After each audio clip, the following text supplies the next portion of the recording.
Chummies! This is Aki.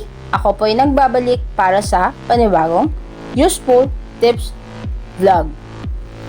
Ngayon, ituturo ko po sa inyo kung paano makikita yung mga nag-dislike sa video mo. Kung curious ka tulad ko, tara! Ito ang gagawin mo. From channel logo, first pumunta tayo sa Creator Studio. Sa upper left part, makikita nyo may horizontal lines.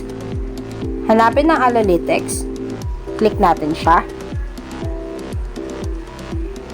Pagkatapos, from channel analytics, sa baba ng graph may makikita kayong see more.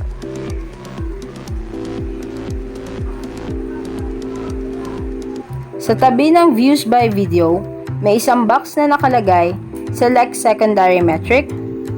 Click the drop-down icon. Tapos, select more metrics. Hanapin natin yung dislike. Under interactions. At makikita nyo na lahat ng videos na in-upload nyo, pati na rin yung analytics na may dislikes dito. Pipili ka ngayon kung anong video ang gusto nyong ma-review. At malalaman kung anong device ang ginamit sa pag-dislike nito. Sample natin ngayon yung video ni Madam about Huawei Y6P unboxing. So once you click it, ititik mo yung circle sa tabi ng name ng video, then select more options. Ayun yung mga option na makikita natin sa more options. Click the device type para malaman natin kung anong type ng device yung nag-dislike. So ngayon makikita nyo na 2 dislikes at isa doon is computer at isa ding mobile phone. At para din malaman natin kung subscriber ito or hindi, i-click natin yung more options at subscription source.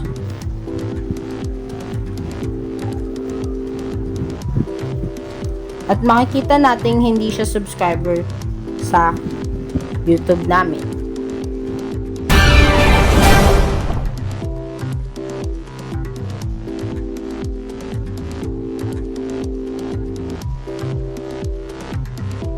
At yun na nga, Chummies, itong tutorial na ito ay di lang po para sa pag-check ng kung sino ang nag-thumbs down sa videos nyo. Analytics po ito ng channel mo, so pwede mo siyang explore para magamit din sa pag-grow ng YouTube channel mo. This is just to raise awareness kung paano gamitin din ng analytics sa YouTube.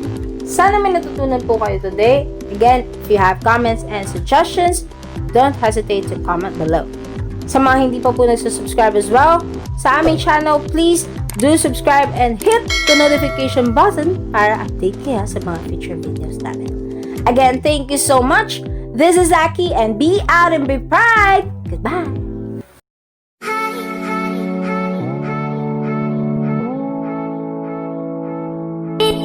Hi.